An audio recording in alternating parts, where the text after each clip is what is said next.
Hello everyone, and welcome back. I told myself that once I got to 25 NES Top 10s, I was going to start expanding outward, and the Super Nintendo felt like a logical next move.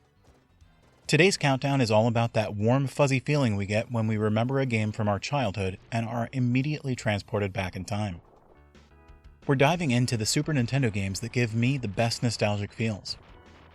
These were all the games that I played in my childhood, and each of them left an impression that I just can't shake. They're the ones that remind me why I fell in love with gaming in the first place, and they bring comfort, challenge, charm, or just plain joy. So grab your controller, settle in, and let's take a trip back to the golden age of 16-bit gaming.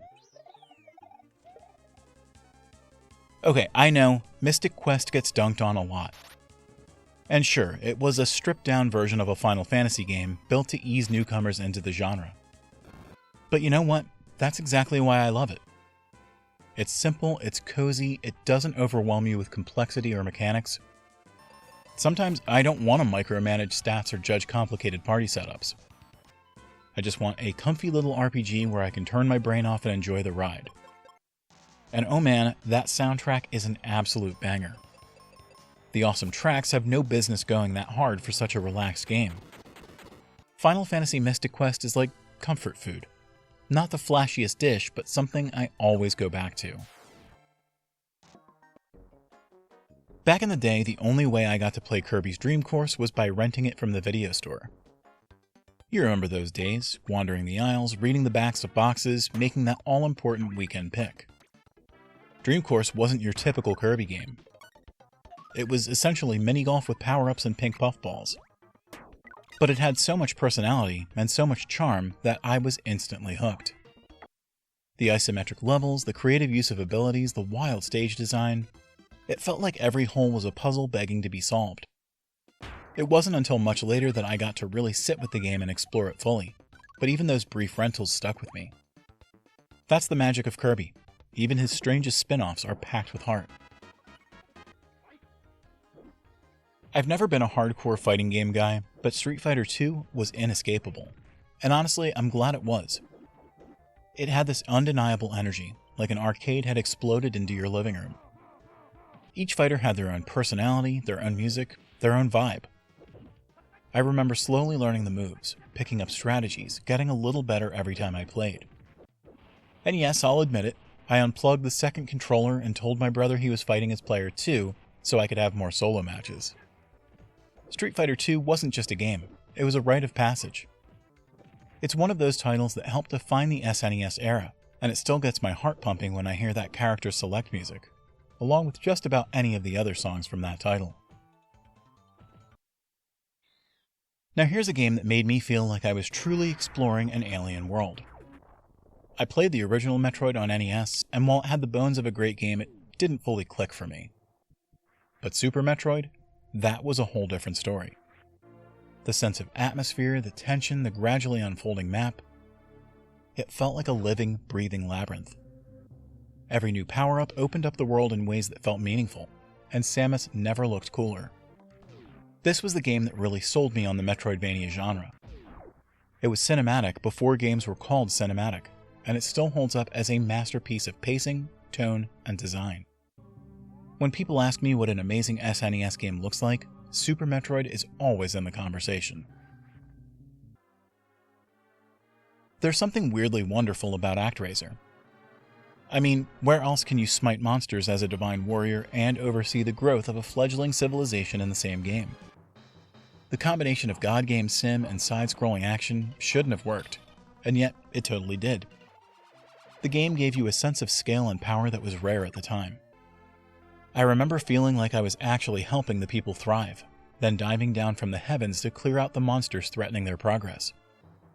ActRaiser made me feel important, like my actions mattered in both the world and on the battlefield.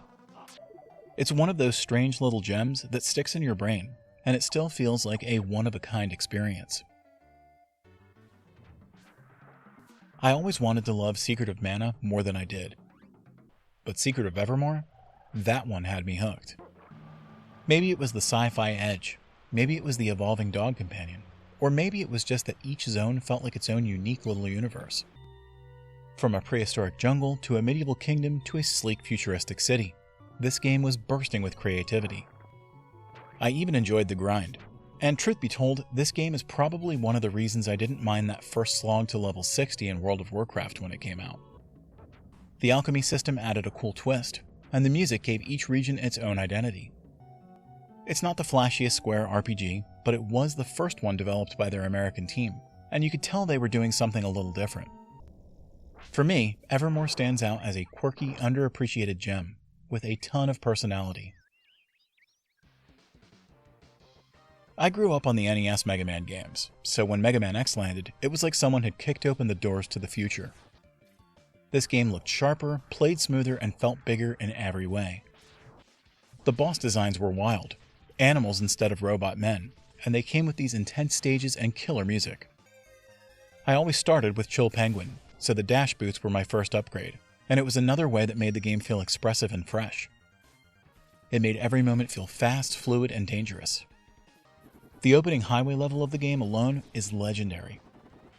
It told a story without a single line of dialogue, and by the time you faced off against Vile in that walker suit, you knew this wasn't the same Blue Bomber. Mega Man X was how you did a glow-up right, and it still holds up as one of the best 2D action games ever made.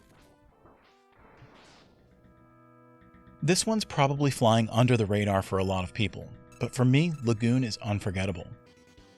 When I was younger, I was hit by a car, and during my recovery, I couldn't go to school for a while. That time was tough, but it also introduced me to a world of games I might have missed otherwise. One of those was Lagoon. It's an action RPG with tight maps, weird enemy designs, and bosses that were straight up brutal. But what really stood out to me was the music. That soundtrack had no business being that good.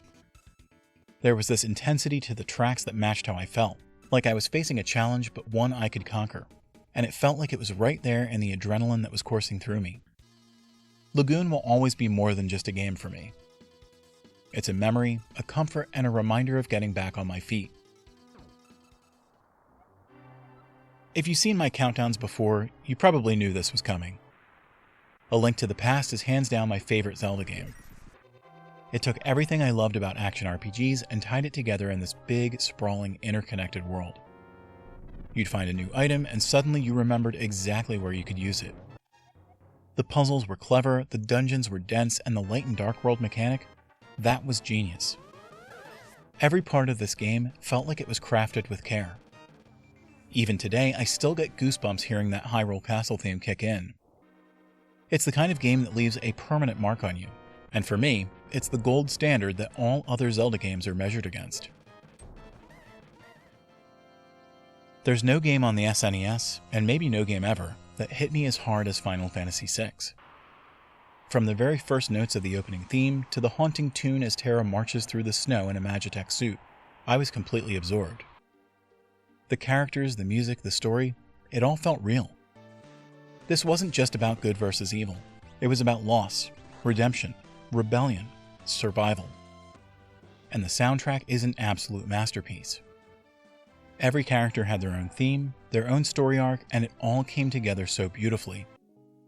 The way the game switched perspectives between parties during massive events blew my mind. And there are moments in the game that I still don't want to mention 30 years later because it's still too epic to spoil. Final Fantasy VI isn't just nostalgic for me, it's legendary. It set the bar, and 3 decades later, it still hasn't been topped. So there you have it, 10 SNES games that hit me right in the nostalgia.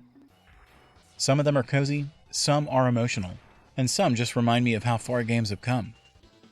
But all of them helped shape the gamer I am today. This was a hard list to land on because I love a lot of SNES games, and it killed me to leave some out, but we'll touch on some other favorites soon. But I want to know, what SNES games give you that nostalgic feeling? Let me know in the comments. And if you enjoyed this trip down memory lane, don't forget to like, subscribe, and hit that notification bell for more retro goodness. Until next time, keep your save files close and your memories closer.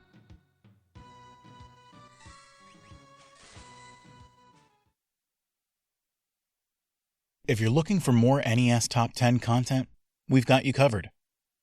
We're also working on adding new SNES content to our channel. And if you'd like to get a mix of all of our top 10 content, we've got a mega playlist here as well.